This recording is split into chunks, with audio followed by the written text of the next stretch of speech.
Hi students. இப்போ English கிராமரில் page number 6 and 7ல் இருக்கிற சாப்டரை நம்ம பார்ப்போம். 6 and 7ல் இருக்கக்கூடிய கிராமரை பார்க்குறதுக்கு முன்னாடி நம்ம ஃபஸ்ட்டு பார்ட்ஸ் ஆஃப் ஸ்பீச்னா என்ன அப்படிங்கிறத நம்ம தெரிஞ்சுக்கலாம். ஸோ பார்ட்ஸ் ஆஃப் ஸ்பீச்னா தமிழில் பார்த்திங்கன்னா சொல்லிலக்கண கூறுகள். அது என்ன இலக்கண கூறுகள் அப்படின்னா பார்த்திங்கன்னா ஃபஸ்ட்டு 8 வகையான சொல் இலக்கண கூறுகள் இருக்குது. அதாவது 8 வகையான பார்ட்ஸ் ஆஃப் ஸ்பீச். அதில் ஃபஸ்ட்டு இருக்கிறது நவுன்.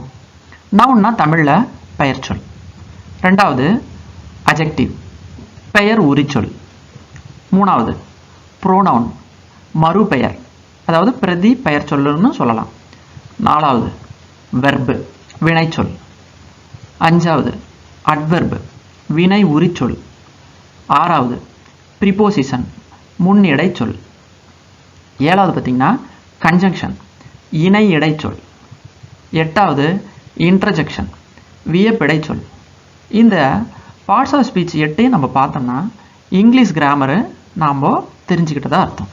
சரி, இப்போ ஃபஸ்ட்டு நம்ம நமக்கு இந்த 10th ஸ்டாண்டர்டில் நம்ம சப்ஜெக்ட்டுக்கு பேஜ் நம்பர் 6 and 7க்கு என்ன யூஸ், என்ன முக்கியம் அப்படின்னு பார்த்தீங்கன்னா எந்தெந்த சாப்டர் பார்க்கணும் அப்படின்னா நவுன், அஜெக்டிவ், வெர்ப், அட்வெர்ப். இந்த 4ஐயும் நம்ம பார்த்தாலே நமக்கு இந்த பேஜ் நம்பர் 6 and 7ல் இருக்கக்கூடிய கொஸ்டினுக்கு ஆன்சர் பண்ண முடியும். அதே மாதிரியான கொஸ்டின்ஸுக்கும் நம்ம ஆன்சர் பண்ண முடியும் ஈஸியாக. எதுக்காக பார்ட்ஸ் ஆஃப் ஸ்பீச்சை பற்றி நம்ம படிக்கிறோம்? பார்ட்ஸ் ஆஃப் ஸ்பீச் படிக்கிறதுனால என்ன யூஸ் அப்படின்னா பாருங்கள், ஒரு வார்த்தை பியூட்டிஃபுல். ஸோ பியூட்டிஃபுல்ங்கிறது இந்த 8 பார்ட்ஸ் ஆஃப் ஸ்பீச் நம்ம சொன்னோம் இல்லையா, அந்த 8 பார்ட்ஸ் ஆஃப் ஸ்பீச்சில் எந்த டைப்பில் வரும்? பியூட்டிஃபுல்ங்கிறது என்ன? சரி, தமிழ் மீனிங் என்னன்னு பார்த்தீங்கன்னா அழகான. அடுத்தது பியூட்டி. பியூட்டினா எப்படி நம்ம அர்த்தம் எடுத்துக்கணும்? அழகு. ஸோ அழகானன்னா என்ன, அழகுன்னா என்ன, அது என்ன இலக்கணத்தில் வருது அப்படின்னு பார்ப்போம். இப்போ பாருங்கள், ஹீ இஸ் பியூட்டிஃபுல் பாய் அப்படிங்கிறது தான் கரெக்டு. சரி, அப்போது பியூட்டிஃபுல்ங்கிறது எதை குறிக்குது? பாய. அவன் ஒரு பையன் எப்படி இருக்கான்? அழகான பையனாக இருக்கான். ஸோ பாய்ங்கிறது இங்கே நவுன், அதாவது பெயர் சொல்.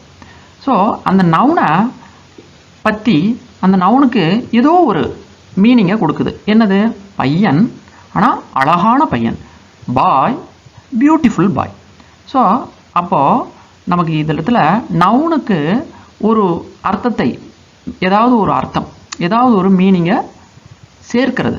பார்த்திங்கன்னா ஹீ இஸ் பேட் பாய் அப்படின்னு சொல்லலாம். ஸோ அந்த பாயை பற்றின கேரக்டரை பற்றி சொல்கிறது. அப்போது நவுனுக்கு முன்னாடி வர்றது அஜெக்டிவ். அஜெக்டிவ்னா பெயர் உரிச்சொல்.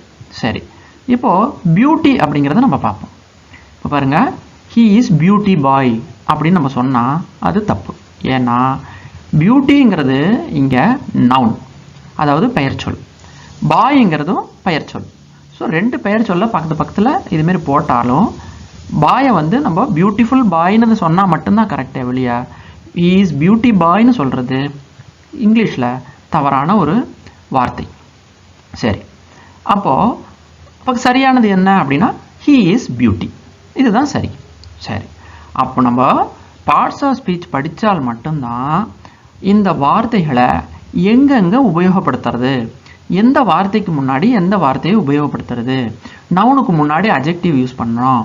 ஸோ நவுன் என்ன, அஜெக்டிவ்னா என்ன அப்படிங்கிறத நம்ம தெரிஞ்சுக்கிறது தான் இந்த பார்ட்ஸ் ஆஃப் ஸ்பீச் பற்றின பாடம். சரி, அடுத்தது இன்னொரு எக்ஸாம்பிள் பார்ப்போம். டிஸ்டன்ட் அப்படிங்கிறத நம்ம எப்படி அர்த்தம் எடுத்துக்கணும் தமிழில் அப்படின்னா தொலைவான அப்படிங்கிறது தான் அர்த்தம் எடுத்துக்கணும். அப்போது டிஸ்டன்ட்ங்கிறது இங்கே என்னன்னா அஜெக்டிவ், அதாவது பெயர் உரிச்சொல். அப்போ பெயர் உரிச்சொல்னாலே எங்கே வரணும்? நவுனுக்கு முன்னாடி வரணும். சரி, அடுத்தது டிஸ்டன்ஸு. ஸோ டிஸ்டன்ஸுனாலும் தொலைவு சம்மந்தப்பட்டது தான் வருது. ஆனால் தொலைவுன்னு அர்த்தம் எடுத்துக்கணும். இந்த இடத்துல டிஸ்டன்ஸுங்கிறது பெயர் சொல்லாக வருது. ஸோ டிஸ்டன்ஸுன்றது நவுனு, டிஸ்டன்ட்டுங்கிறது அஜெக்டிவ். அடுத்தது பார்த்திங்கன்னா கைண்டு, இன்னொரு வார்த்தை. கைண்டுங்கிறது அன்பான. ஸோ அஜெக்டிவ் இது. அப்போ என்னது? Kind man, kind girl, kind woman. So அப்போது அன்பான பையன், அன்பான சிறுமி. ஸோ அதுமாரி நம்ம ஒரு நவுனுக்கு முன்னாடி யூஸ் பண்ணுறது அட்ஜெக்டிவ். ஸோ பார்த்திங்கன்னா இது ஒரே ஒரு வார்த்தை. இது மாதிரி ஆங்கிலத்தில் லட்சக்கணக்கான வார்த்தைகள், கோடிக்கணக்கான வார்த்தைகள் இருக்குது. ஸோ அதெல்லாமே நம்ம ஸ்டெப் பை ஸ்டெப்பாக ப்ராக்டிஸ் பண்ணோம்னா நமக்கு வந்துடும். சரி, இப்போ பாருங்கள், கைண்ட்னஸ் அப்படின்னு இருக்குது. கைண்ட்னஸ்ங்கிறது என்னது? அன்பு. ஸோ கைண்டுன்னா அன்பானன்னு அர்த்தம் எடுத்துக்கணும். கைண்ட்னஸ்னா அன்பு. இது அன்புங்கிறது பார்த்திங்கன்னா பெயர் சொல், நவுன்.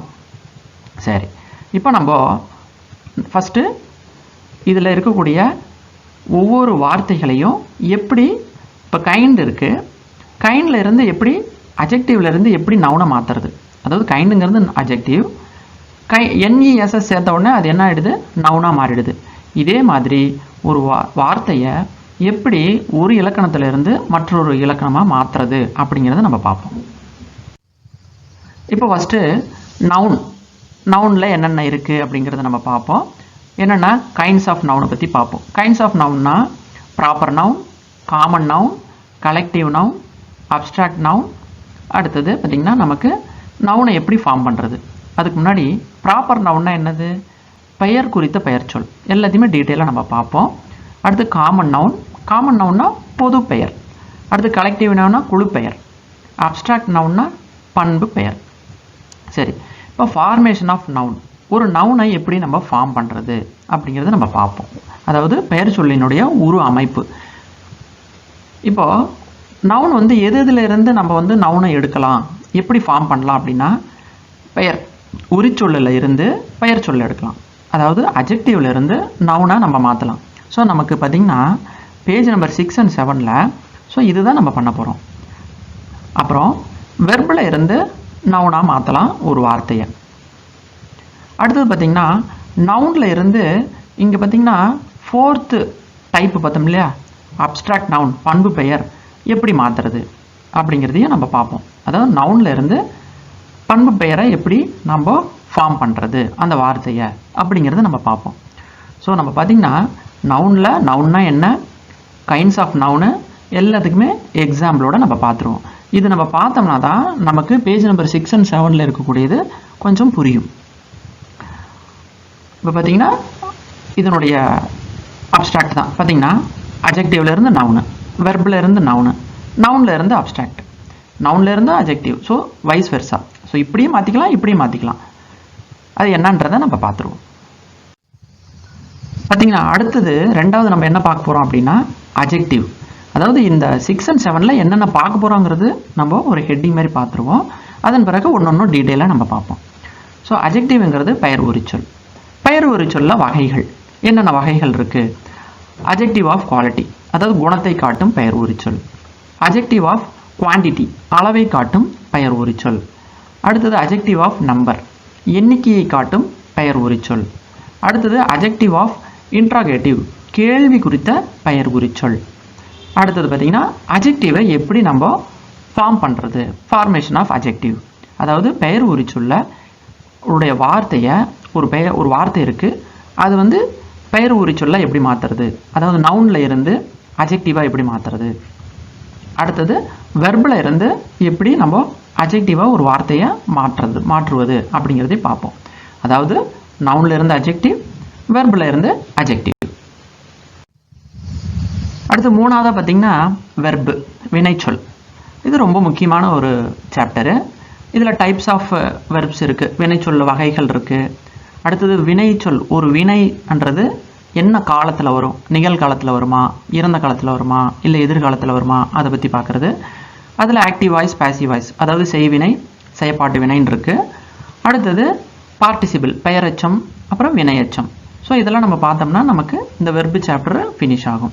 ஆனால் நம்ம 6 and 7 பேஜ் நம்பர் நமக்கு 10th பார்த்திங்கன்னா நமக்கு வெர்பு பற்றினா ஒரு ஜென்ரல் ஃபார்ம் இருந்தால் போதும். அடுத்த ஹெட்டிங் அட்வெர்பு. அட்வெர்புனா தமிழில் வினை உரிச்சொல். வினை உரிச்சொல்னா என்ன அப்படிங்கிறது இந்த ஹெட்டிங்கில் பார்ப்போம். அதில் வகைகள், வினை உரிச்சொல்ல kinds of adverb. Adverb of time, first பார்த்திங்கன்னா காலத்தை காட்டும் வினை உரிச்சொல். அடுத்தது அட்வெர்ப் ஆஃப் ஃப்ரீக்வன்சி, எண்ணிக்கையை காட்டும் வினை உரிச்சொல். அடுத்தது அட்வெர்ப் ஆஃப் பிளேஸ், இடத்தை காட்டும் வினை உரிச்சொல். அடுத்தது அட்வெர்ப் ஆஃப் மேனர், குணத்தை காட்டும் வினை உரிச்சொல். Adverb of degree or quantity, அளவினை காட்டும் வினை உரிச்சொல். Adverb of affirmation and negation, நிச்சயத்தையும் மறுப்பையும் காட்டும் வினை உரிச்சொல். அடுத்தது அட்வெர்ப் ஆஃப் ரீசன், காரணத்தை காட்டும் வினை உரிச்சொல். அடுத்தது பார்த்தீங்கன்னா நமக்கு ஃபார்மேஷன் ஆஃப் அட்வெர்ப். அட்வெர்ப்ங்கிற வார்த்தையை எப்படி வெர்பில் இருந்தோ நவுனில் இருந்தோ அஜெக்டிவில் இருந்தோ எப்படி மாற்றுறது அப்படிங்கிறதையும் நம்ம பார்த்துருவோம்.